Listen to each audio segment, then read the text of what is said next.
What's up, everybody? I guess the Pittsburgh Penguins just won the Stanley Cup title. The Penguins won the Stanley Cup. I didn't know that because I was watching TNA Slammiversary pay-per-view. Congratulations to the Penguins. Not that I care they won. I wasn't a fan of the Penguins. I wanted the Sharks to win. Anyways, this is my TNA Slammiversary 2016 review. Pay-per-view is tonight. I watched it and ordered it. Actually, my girlfriend paid for it. I'm glad I have a girlfriend because she decided to treat me and pay for the pay-per-view. Not saying I couldn't have, but she agreed to pay for it, so I let her. Anyways, she's upstairs in my room, but I gotta take her home pretty soon after this review.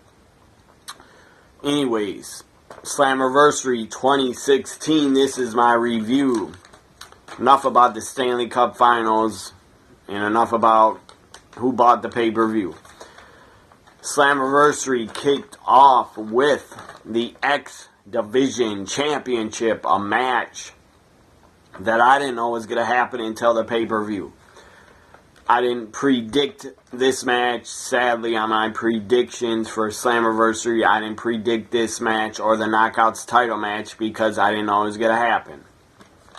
So up first, was the X Division Championship. The champion, Trevor Lee, came out with Shane Gregory Helms, whatever his name is. Came out with Shane Helms and Andrew Everett. And as I said, Trevor Lee is the champion. He was defending the X Division Championship. Trevor Lee defending against Andrew Everett and Eddie Edwards and DJZ. This match was a great start, great kickoff to the pay-per-view Slammiversary 2016. It was a lot of high spots, a lot of high-flying X Division action, what TNA was best known for when they started 14 years ago. I believe the first show was, I think, June 19th or June 18th of 2002, I ordered the first pay-per-view, and I still continue to support TNA and watch TNA 14 years later.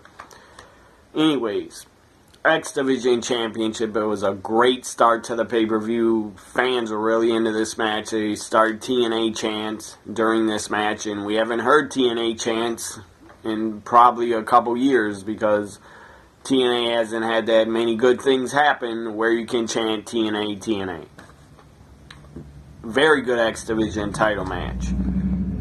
I kind of knew Eddie Edwards probably was going to win it because he was screwed over on last week's Impact on Pop. Eddie Edwards was screwed. He should have won the X Division title, but I'm glad they saved Eddie Edwards. They saved it. And he won the title at Slammiversary. Eddie Edwards, the new X Division champion. As I said, this match was damn good. There were some awesome spots in it. A lot of dives to the outside, guys taking out each other. A lot of high spots, a lot of high-flying X Division action that we are used to out of the X Division. I think X Division needs to sign, TNA needs to sign some more X Division wrestlers because they need at least 5 or 6 more X Division wrestlers to make the division great again. So Eddie Edwards, the new X Division champion, I'm a fan of his. I'm very happy about it. Up next we had the second match on the show was... the hell did I write? The second match was a tag team match. Al Snow with his team, the Tribal, or the Brutal, whatever the hell their name is. Al Snow's team against Grado and Mahami Shirin, whatever the guy's name is. Pretty good tag match. It was short. Not that it wasn't that nothing great happened in it. It was just a good tag match. It wasn't great. It was just good. Al Snow's team, the Tribal, whatever the hell their name is. Al Snow's team wins the tag match. Of course, we know those Al Snow's team, those two guys used to be in NXT. But now they're in TNA. Up next, we had, let's see, what was the third match? The third match was the Knockouts title. I didn't predict a Knockouts title match because I didn't know it was happening until today. I thought they'd probably put a Knockouts title match on the show, but when I did my predictions, I didn't know. Anyways, Jade, the Knockouts champion, Jade, defended against Saraya and Gail Kim. Before this match happened, a lot of stuff happened. Gail Kim came out. Right after the X Division title match, we had JB interview EC3. That was good stuff. And then we had a video package being shown of Dixie Carter at the 2012 Slammiversary announcing TNA's Hall of Fame induction. The person that was getting inducted in the Hall of Fame. And it was Sting in 2012. And then in 2013, or maybe 2014 or 2015, then Dixie announced that Kurt Angle would go in the TNA Hall of Fame. The TNA Hall of Fame announcement will be announced on Tuesday's live Impact on Pop. It's live. This Tuesday it is live. So if you're a TNA fan, if you still enjoy TNA, if you enjoy the talent, support TNA and watch Impact on Pop this Tuesday night because it is live. They don't go live very often, so check it out. So Dixie will make the announcement on Impact on Pop live. She'll make the announcement of the next TNA Hall of Famer. I don't know who it's going to be. I just don't. It won't be AJ Styles because he wouldn't come to the Hall of Fame induction. Maybe it could be a guy like Jerry Lynn. Or maybe, I don't think Jeff Jarrett's in the Hall of Fame. Maybe it could be Jeff Jarrett or Jerry Lynn. I don't know who else it could be. Because they already put Sting in, already put Kurt Angle in, they put in Earl Hebner. I don't know who the next Hall of Famer is going to be. I'll have to watch Impact on Pop Tuesday night live. So after Dixie's, that they showed old footage from 2012 Slammiversary. After that video, we had Gail Kim come out. Gail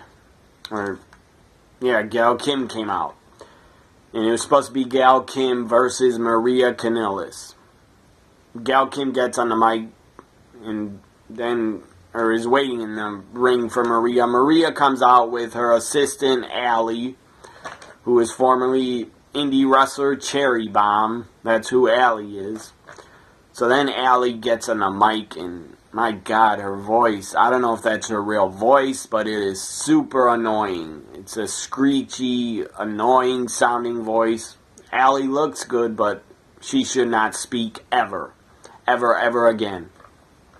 Then Maria talks and gets on the mic, and they go back and forth. Maria and Gail Kim going back and forth on the mic, cutting a promo on each other. Maria says, I would love to get in there and kick your ass, but I can't because I have a broken hand. And she had a cast, some like foam type cast on her hand.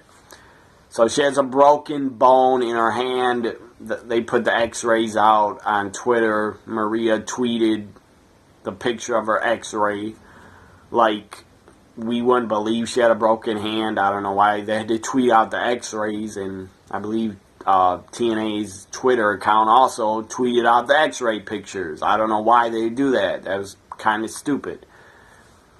Because, anyways, Maria had a broken hand. And then Billy Corgan, Maria says, I can't kick your ass, Gail, because I have a broken hand. Billy Corgan comes out. I guess the guy's an on-screen talent now.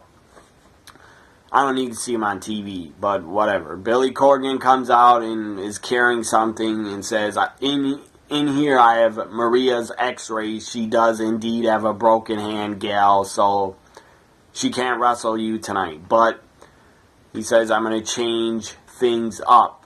And then Billy Corgan says, tonight we're going to have Jade defend the Knockouts title against Saraya and Gail Kim in a triple threat for the Knockouts title. Out comes Jade, out comes Saraya, or Serena, or Saraya, whatever her name is.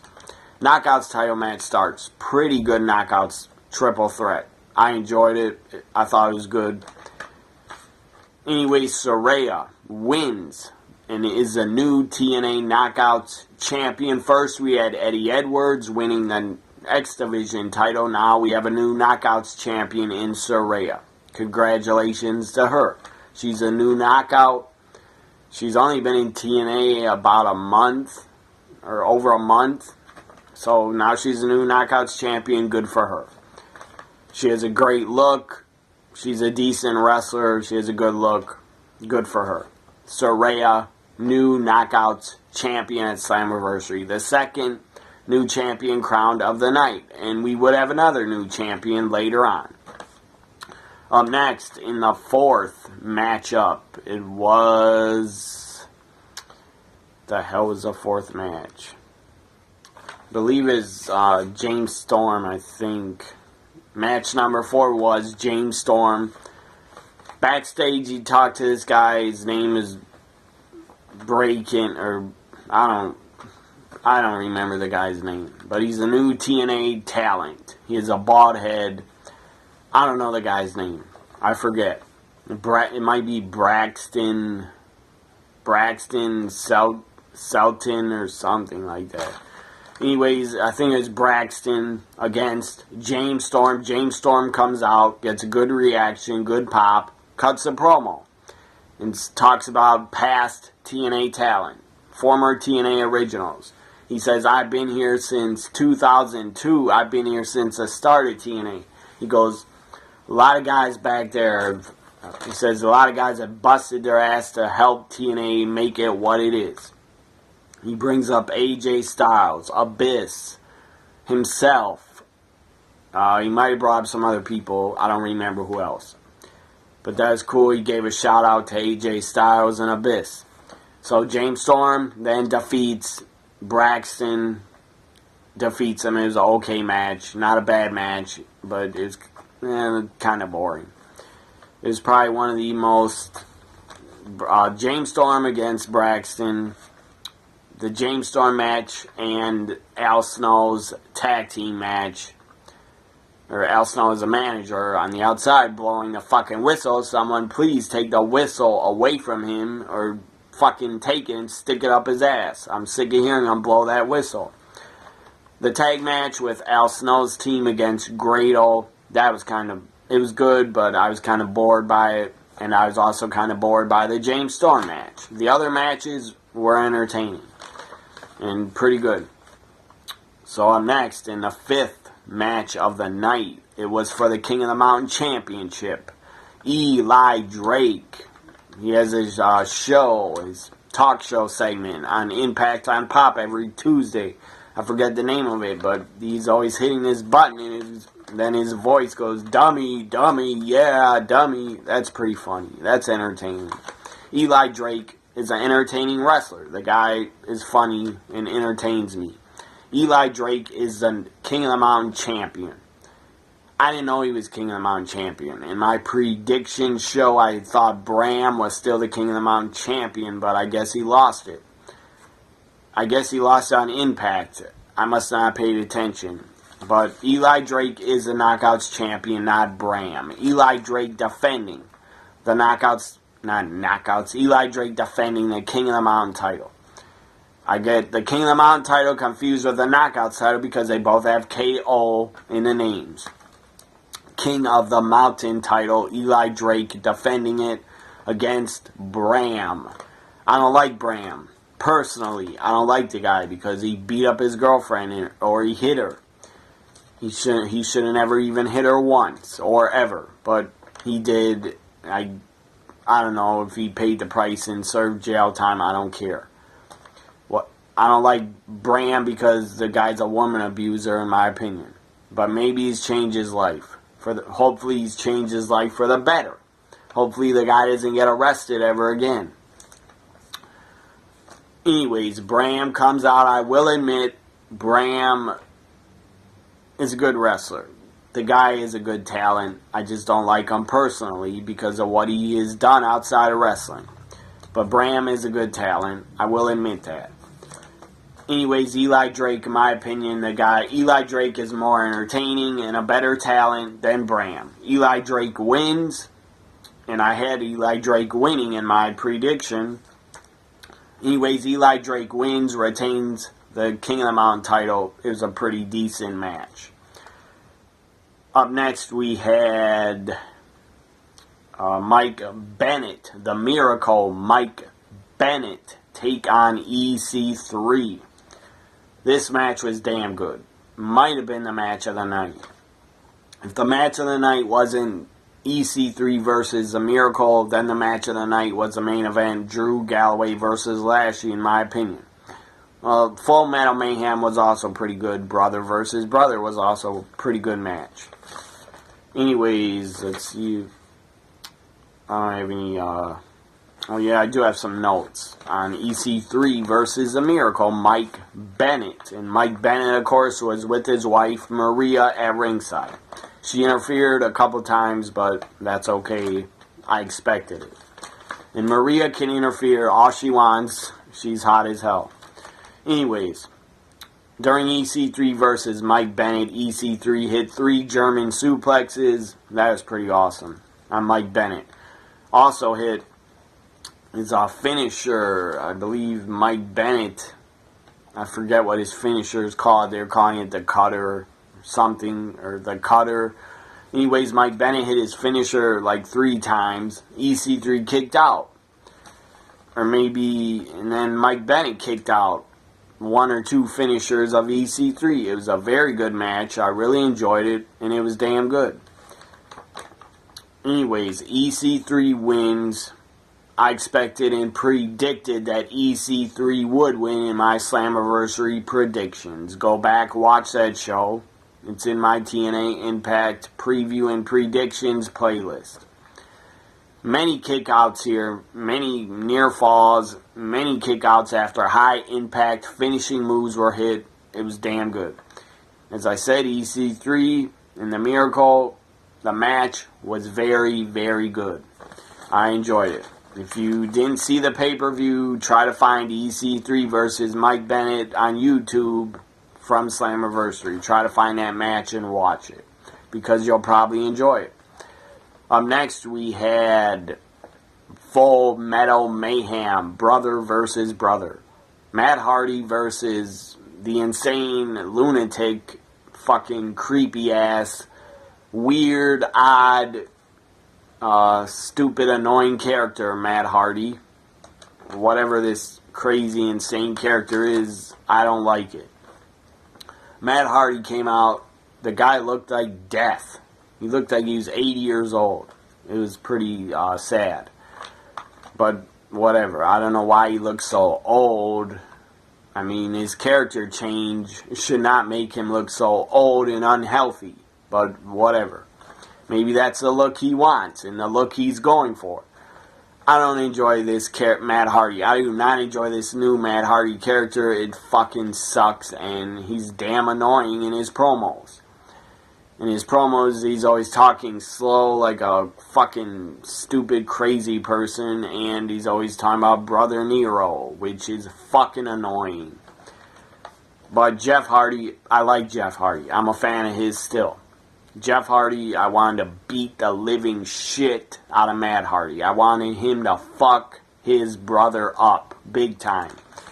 And he kind of did. But Matt Hardy got in some good spots and moves also. During this match, we had Matt Hardy hit a side effect on Jeff on the outside of the ring. The hard-ass ring apron. Right on the outside of the ropes. Matt Hardy hits a side effect on Jeff on the ring apron. That had to not feel good for Jeff. Also, during this Full Metal Mayhem match, we had a couple insane, crazy just insane spots. One spot, Jeff Hardy dove, I believe, off the top rope, or dove off the stairs, or somewhere like that. Put Matt through a table, pinned him 1-2, Matt kicked out. And then Matt Hardy gets out a keyboard from under the ring, a giant keyboard, sets it up on the outside of the ring between the guardrail and the ring apron. So a keyboard is set up. And then Matt Hardy puts Jeff through the keyboard. That had to hurt like hell. Another awesome spot was Jeff Hardy had got this giant, probably 20-foot ladder, got put in the ring, put it in between across the entire six-sided ring. Jeff Hardy puts a ladder across the entire six-sided ring. It was set up on the ropes, and it was across the entire middle of the ring. And then he puts Matt on top of the ladder across the middle of the ring. And then Jeff Hardy dives off the top. I believe he hit a big splash. He hit a big splash, and the ladder broke. And Matt Hardy took most of the punishment. That had to hurt like hell. And that was a pretty cool spot. I've never seen that done before in wrestling, setting up a giant ladder in between the ropes that went across the entire ring. The six-sided ring, I don't think, is as big as a WWE ring. It's a little smaller. So you could do that. You could set up a ladder on one side of the ropes, and then it could reach to the other side of the ropes, to lay on top of the ropes. I believe Jeff set it up on the second ropes. So that was a cool spot. He did a big splash and put Matt through the ladder in the middle of the ring. And then the finish was, you had chairs used in this match, trash cans, a lot of broken tables, a keyboard, a giant ladder.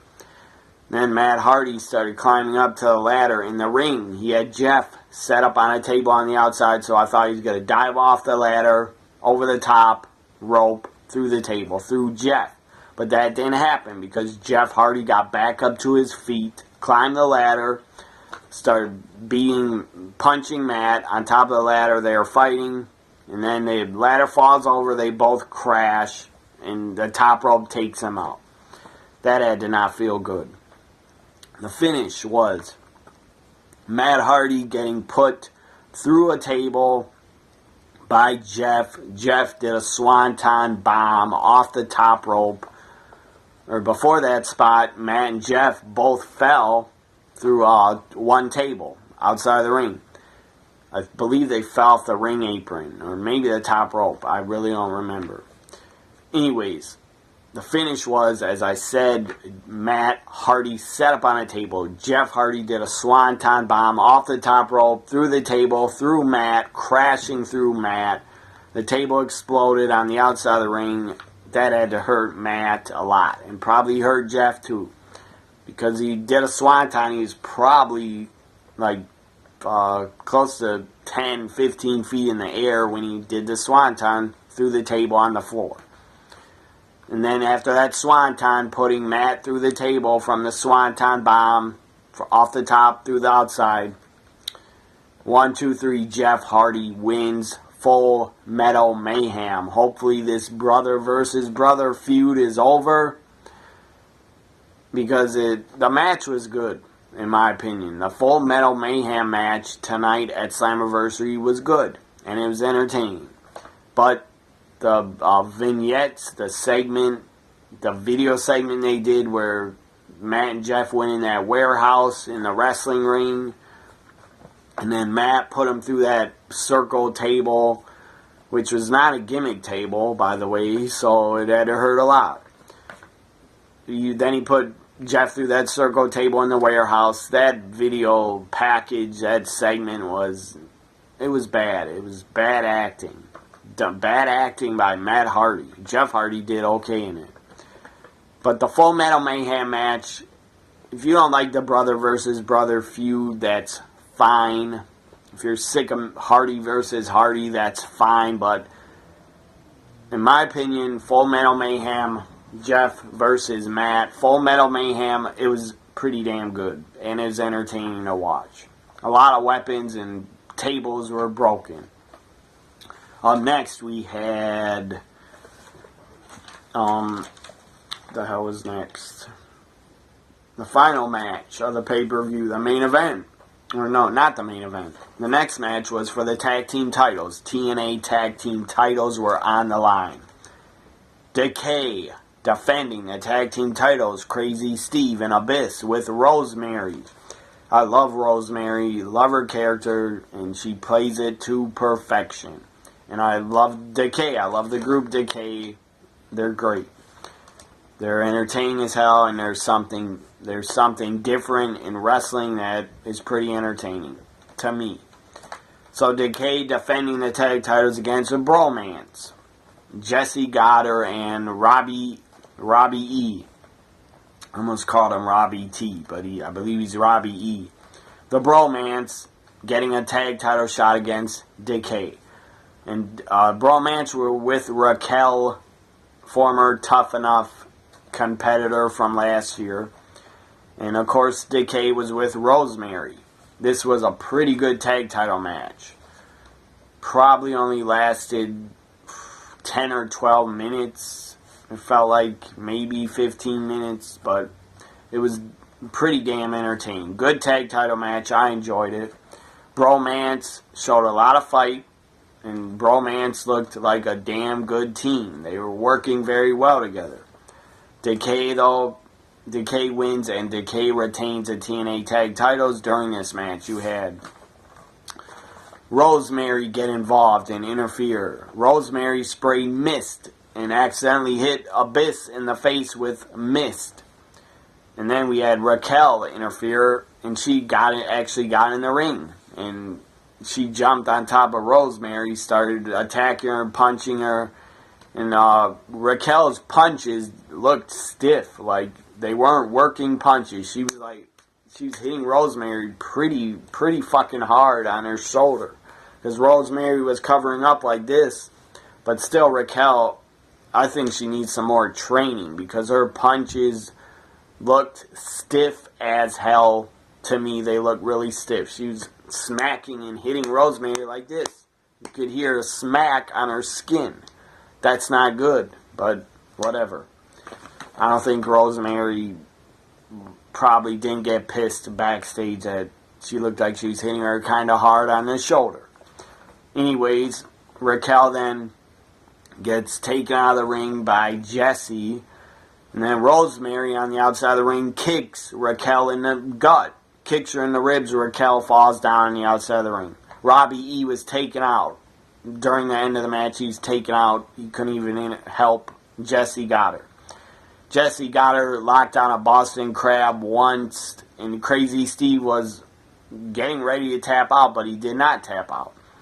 And then Jesse Goddard again locked in the Boston Crab, or a Boston Crab type move. Rosemary, I believe, or the ref got knocked out, or Rosemary sprayed the ref with mist. So then Crazy Steve started tapping out, and the referee could not see it. So the match did not end there. And then after that, we had Rosemary. During the match, Rosemary actually got gorilla press slammed. She got picked up by Jesse Goddard, pressed over his head, and he threw her over the top rope onto Crazy Steve and Abyss. That was a pretty awesome spot. I enjoyed that. That was a cool spot. During the end, and then Crazy Steve was getting ready to tap out to some submission, Boston Crab type move. Abyss interfered, broke it up. Then Abyss chokeslammed Jesse Goddard, and then he picks up Crazy Steve, and Abyss power bombs Crazy Steve onto Jesse Goddard. 1, 2, 3, Decay retains. Entertaining tag title match. It was pretty good. I liked the mix of Rosemary and Raquel getting involved in the match. I enjoyed that. That was good stuff. Now to the main event for the TNA World title.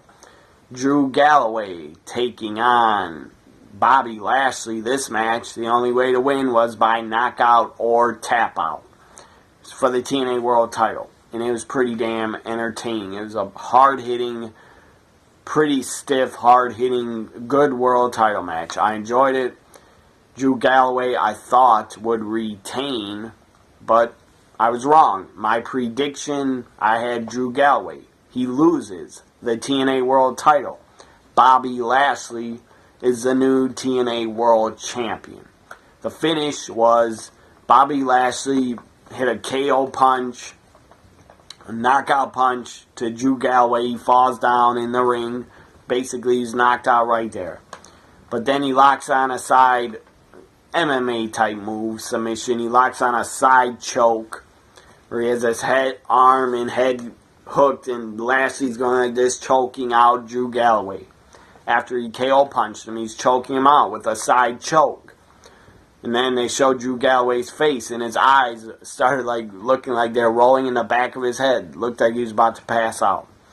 I'm sure he was just selling very well. I don't think he passed out for real. Anyways, Bobby Lashley, then after that, I'm doing a video, quit talking. What? I'm doing a video. Where was I? Side choke. Lashley had the side choke, and I said Drew Galloway's face was like this, his head, he was like shaking, like he was twitching, and his eyes were rolling in the back of his head. It was pretty insane. He was going like this, his eyes are like, it was weird, but whatever. It wasn't weird, I mean, it was good selling by Drew, because it looked like his eyes were rolling in the back of his head like he was about to go unconscious. Then the referee right there stops the match and says, basically, Drew Galloway passed out. He passed out from the side choke that Bobby Lashley had hooked on him. Lashley is a beast. The guy was a beast in this match. I'm not a big fan of Bobby Lashley as a wrestler. I mean, he's a good wrestler. He's a former amateur wrestler. And I believe he's in some type of military. And the guy was a good amateur wrestler in the military. So, obviously, Bobby Lashley can wrestle. But I'm just not a big fan of his. But I don't have a problem with him. I have no issue with Bobby Lashley winning the TNA World title. I have no problem with it. I don't dislike the decision. I got no problem with it. Lashley is a beast. Not as much of a beast as Brock Lesnar is, but Lashley is a beast. He threw a lot of good suplexes in this match, and he brought his A game. Both Drew Galloway and Bobby Lashley deserve a round of applause because they both brought it, and they put on a great main event. It was a pretty damn good main event. Bobby Lashley wins because Drew basically passed out, and the referee stopped the match. Bobby Lashley is your new TNA World Champion. I'm going to look forward to TNA Impact on Pop this Tuesday night. It is live, L-I-V-E, live on Pop TV. Impact this Tuesday. I believe it's the 14th. June 14th, Impact is live. So watch it if you have Pop TV. If you don't have Pop TV, watch my Impact on Pop review. I will be doing one, because Impact will be live, so I will be doing an Impact on Pop review this Tuesday after the show. Hope you enjoyed my Slammiversary 2016 pay-per-view review. Hope you enjoyed it. Subscribe to my YouTube channel if you're a big wrestling fan. If you know any wrestling fans that are friends of yours, tell them to subscribe to my channel. I would appreciate it.